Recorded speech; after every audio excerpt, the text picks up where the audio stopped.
Good morning. My name is Natasha Elkington, and I'm your TV host at the Global Landscapes Forum 2019 here in Bonn, where we're focusing on rights in the landscape.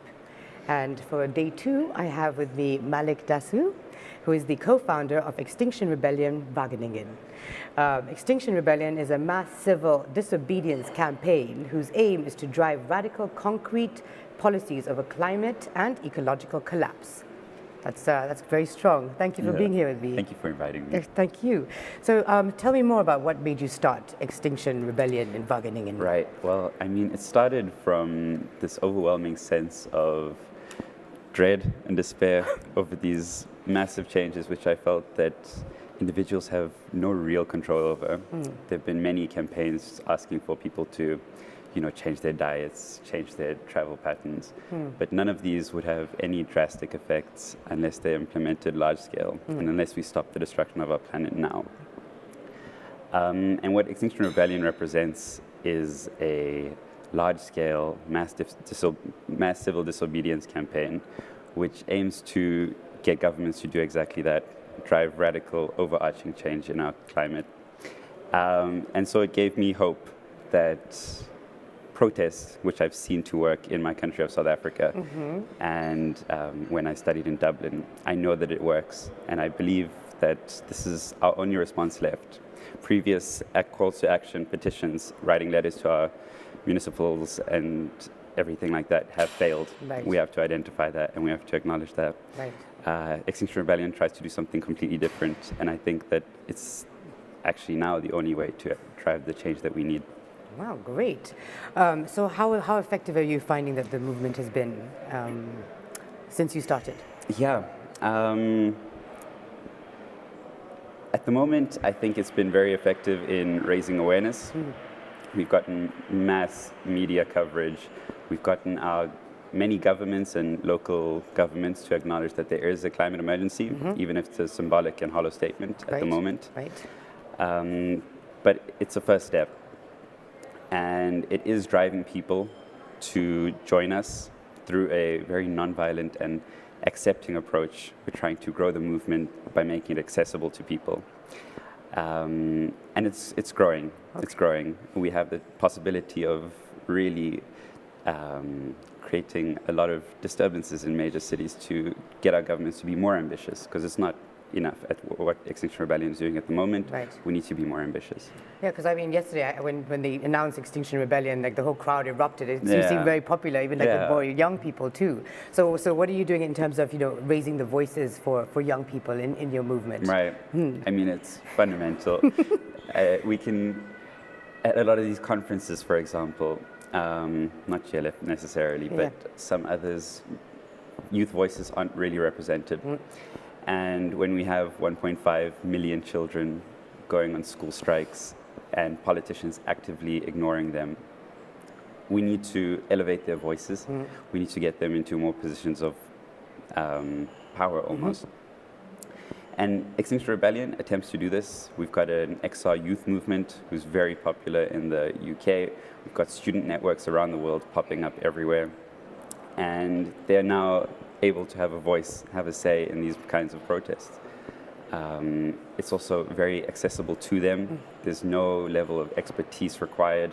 They can come into this movement, they can contribute, and their contribution is just as valuable as anyone else's, despite their experience. Fantastic, fantastic. I mean, it is your future, it is your world that has been left in this state by us older generations. So it is the young that are leading us, and and I think we need to follow. What would you need more from the world to make sure that this momentum, we keep up the momentum? Right.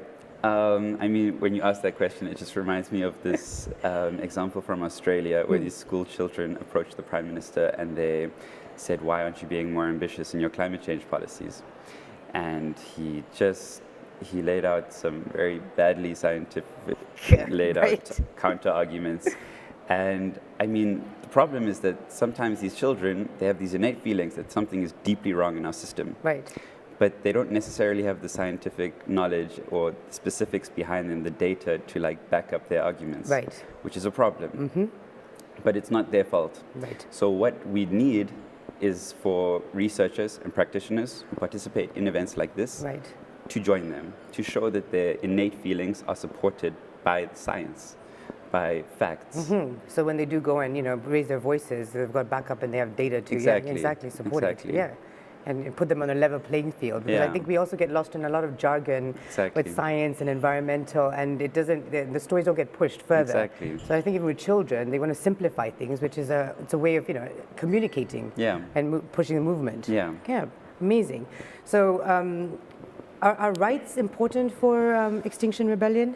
As we're focusing on this, this conference is on land rights in the landscape. So are rights important for Extinction Rebellion? For sure, for sure.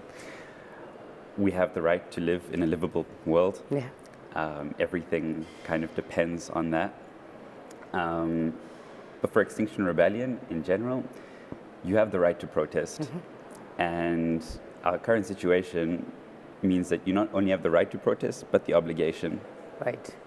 We have been trying so many things for so many years. We've known about this crisis for over 30 years. We've been able to identify it as a crisis for over 30 years. Right. And still nothing is being done because people don't believe that they should be protesting. Extinction Rebellion is trying to show you that you do have the right through the social contract and through what is the most effective response to these kinds of systemic problems is the right to protest and the right to live on a livable world.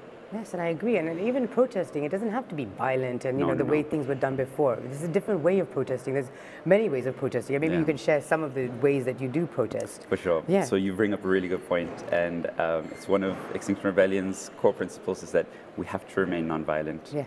Great. Just statistically, nonviolent protests are 2 times more likely to succeed and on average 4 times larger than violent protests. Wow. So it's a fundamental component of Extinction Rebellion's demonstrations that they remain nonviolent.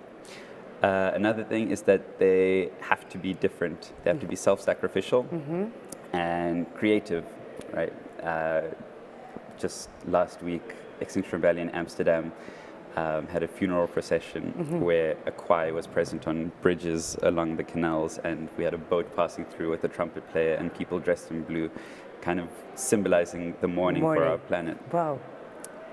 These kinds of things are very effective, powerful. Yes. And when we laid the coffin down in front of the municipality, 1 week later, in fact, on Friday, Amsterdam declared a climate emergency. Wow. So these things do work. Yes. And we have to be creative. We have to be different from the attempts that have been tried in the past. With no disrespect to the movements of the past, they just haven't worked. And so this tries to take on new approaches. That's fantastic. Yeah. Wonderful. So then my last question will be what's your call to action? Right. Yeah? Yeah. Well, come September and come October, Extinction Rebellion is organizing the 2nd International Rebellion, where groups will be collecting in major cities around the world and attempting to shut down cities until our governments respond to our demands. We need everyone to be present. We need people from different backgrounds. We need researchers. We need practitioners. We need people who are most vulnerable to be present as well.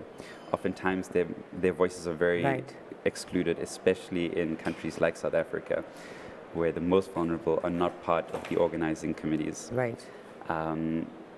It's a call to everyone to find your local group, to ask them how you can get involved, and just be present. Great. And I guess I just want to ask you, how has been your experience here at the Global Landscapes Forum here in Bonn? Very inspiring. I've met some really interesting people doing some amazing work. It's been quite different from other conferences that I've attended in the past as well. It's not as dry and jargon-oriented and bureaucratic. It seems like it has a lot more energy and a lot more inspiration to do something bigger. Yes. And I'm very grateful that you guys invited me. Thank you. I'm very grateful that I'm here too, to meet all you wonderful people. Actually very inspiring. Well, thank you very much for your time. Thank you so much. It's been a great interview. Cheers. Thank you. Thank you.